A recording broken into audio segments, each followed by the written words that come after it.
used to the traditional finance. It is going to become part of the traditional finance markets at some point. I mean, already I saw at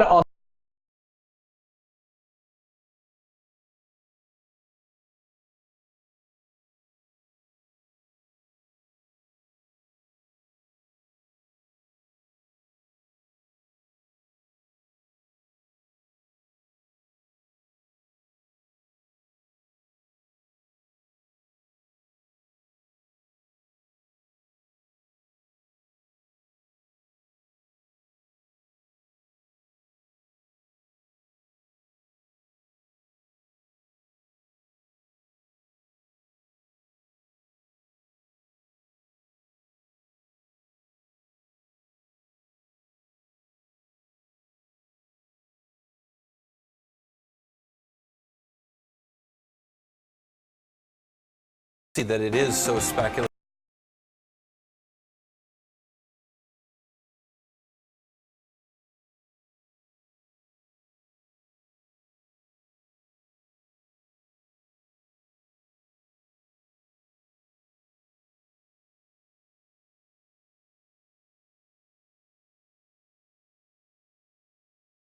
That it is so speculative.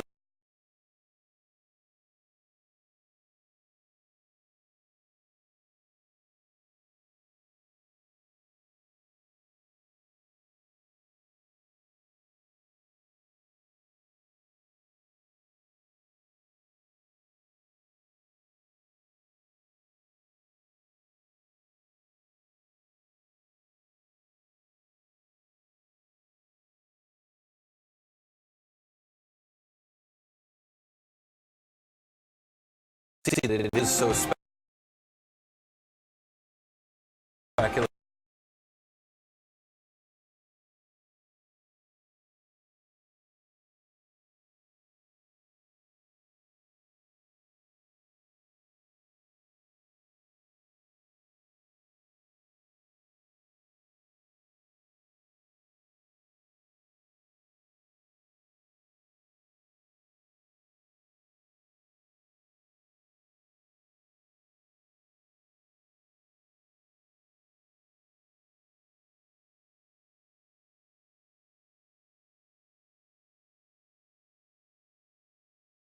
That it is so speculative.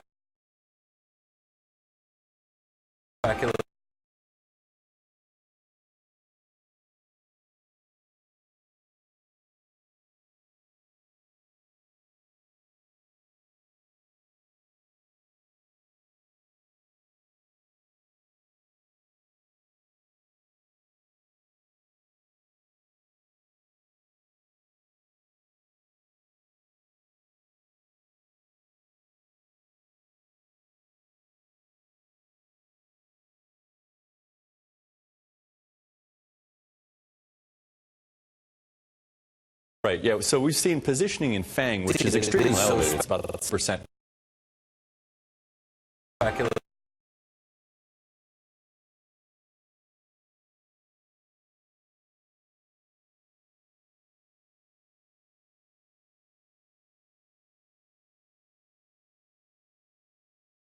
Overweight the FANGs.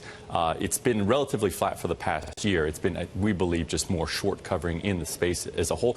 Effectively, what investors have been looking for is they've been looking for large capex growth. So, Michael Cugino, I want to come back to you on this question about what's going on or not going on in Washington. It seems like the Republicans are pretty intent on taking a lot of money out of the healthcare system. They keep saying that it's hundreds of billions of dollars potentially over a 10-year period of time. Why doesn't that affect healthcare? Because whatever happens, you take money out of the system, it's going to hurt the healthcare companies, even if it goes to other companies through tax breaks. Well, I think it has hurt the healthcare companies. To Mark's point, they have not grown as much as they might have otherwise. I think because of the big overhang of potential price controls on drug pricing, at least in that aspect of the healthcare sector. And so, you're looking at, this is an issue that they have to sort of walk a thin line on, really, because healthcare, biotech, pharma is one of the top growth industries out there. It's dynamic. It's animal spirits growth in the United States. We don't have enough of that right now in enough industries. It's one of the reasons we have anemic economic growth this cycle. But you know, you're also looking at cost containment and the rising costs, at least in that aspect. So, one easy thing to do is to cap drug prices. It sounds good. It makes sense in headlines. But if you do that too much, you're going to take away the incentive of these companies to potentially create new products and drugs and therapies, and thereby killing off one of those industries. So the key thing is to find a way to pull cost out of the healthcare structure, maybe through streamlined FDA regulation, easier paths to the market, those sorts of things, than capping prices. And I think that's one thing they're grappling with right now. All right, Mark Puey and Michael Cugino, you're sticking with us. Coming up later today, we've got an interview with Mexico's Finance Minister, Jose Antonio Mireda. That is at 4 p.m. Eastern time, right here on Bloomberg Television. From New York, this is Bloomberg.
This is Bloomberg Daybreak. I'm Scarlett Fu. After a torrent of self-inflicted scandals, investor outrage, and pressure to step aside, Uber's CEO Travis Kalanick has resigned from his job leading the ride-hailing unicorn. Kalanick spoke out saying, "I love Uber more than anything in the world, and at this difficult moment in my personal life, I have accepted the investors' request to step aside so that Uber can go back to building rather than be distracted with another fight." Now, while he has relinquished power as CEO, he will remain on Uber's board of directors.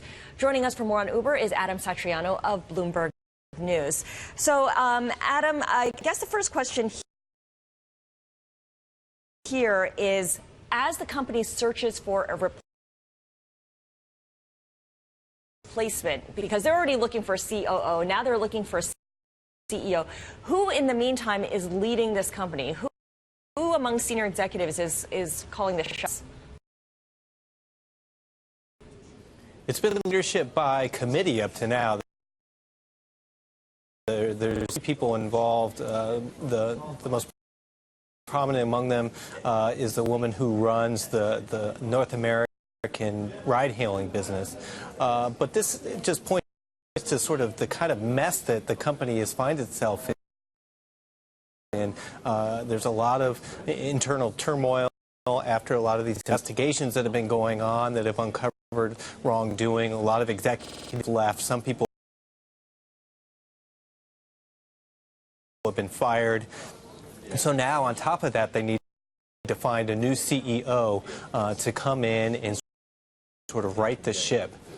Right, change in personnel. There's also change in some policy as well, because Uber is adding a tipping feature for drivers. In the past, you didn't have to tip.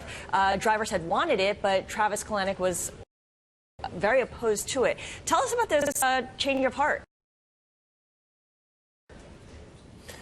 Well, let's admit, all the controversies around the company is one of the fundamental issues of is for the company is finding drivers to basically to be the people behind the company, and so who will be the ones picking us up.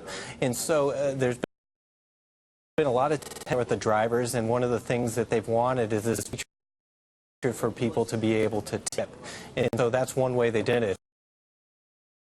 It's something that competitor Lyft has done, and in the U.S., Lyft has been doing making some inroads in the market against Uber. So, Adam, if I wanted to be a bit skeptical here, I would say, is this really cosmetic? Is Travis really sitting down tonight? He's going to be chairman of the board. He's going to be on the board. He still owns most of the company, and they don't have another CEO to put in place. I mean, who's really going to be calling the shots? I think that's a very fair skepticism, and something that's going to make it a challenge to find the next CEO. If you're looking to hire somebody who's very high profile, the questions that they're going to have is how much power are they going to have when somebody like Travis is sitting as chairman of the board and still controls a big stake in the company. Well, exactly. He's the founder, and he obviously is brilliant. They did a fabulous job with Uber. At the same time, he has not yet demonstrated an ability towards self-restraint, I'd say. So I'm not sure we're going to see that in the boardroom or when he's really actively involved in the company, just even the board. Right. I mean, this company is largely in his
Well, welcome back to Westminster, where MPs, as you can see, a very packed House of Commons are waiting to debate the Queen's speech as outlined by Her Majesty this morning before she moved on to Ascot. And the Speaker, John Bercow, now calling the House to order. By tradition, two MPs from the backbenches open the thanks for what they call the gracious speech to the Queen. They're going to be Richard Benyon, the MP for Newbury, and Quatting. First, a minute's silence.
Thank you, colleagues.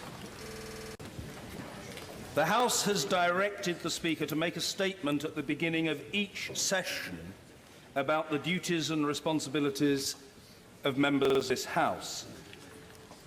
I begin by reminding members of our duty to observe the code of conduct agreed by the House and to behave with civility and fairness in all their dealings.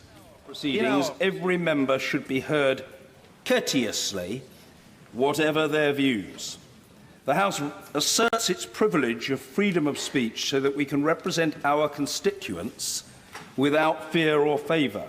We must exercise that privilege responsibly. It applies only to our work in this House. As private individuals, we are equal under the law with those whom we represent. Parliament must be open to those whom it represents, and we must continue to make our constituents welcome here. The security of this building and of those who work and visit here depends upon all of us. We have a duty to be vigilant and to assist those whose job it is to maintain this place as a place to work. I ask you all to wear your passes wherever you are on the parliamentary estate. And I remind you that you should not use your mobile phones or any other device to film or take photographs in or around the chamber. Before moving to the first business of the new Parliament, I'd like to express my very best wishes for the forthcoming session to all members, both new and returning, and to all those who work here. I also send best wishes to those former members not returned at the election and thank them for their service to this House and to our democratic process. Finally, colleagues, I remind members that the coat of arms of our departed friend and colleague, Joe Cox, will be unveiled this Saturday, 24th June. If you would like to attend and have not yet so indicated, please get in touch with my office. Outlawry's bill. The Leader of the House to move a motion on temporary deputy speakers. I beg to move that the Speaker may nominate no more than 3 members as Deputy Speakers to serve until the House has elected Deputy Speakers in accordance with the provisions of Standing Order Number 2A, and that the members so nominated shall exercise all the powers vested in the Chairman of Ways and Means as Deputy Speaker. Thank you. The question is that the Speaker may nominate no more than 3 members as Deputy Speakers to serve until the House has elected Deputy Speakers in accordance with the provisions of Standing Order Number 2A, and that the members so nominated shall exercise all the powers vested in the Chairman of Ways and Means as Deputy Speaker. As many as other opinions say aye. Aye. On the contrary, no. I think the ayes have it. The ayes have it.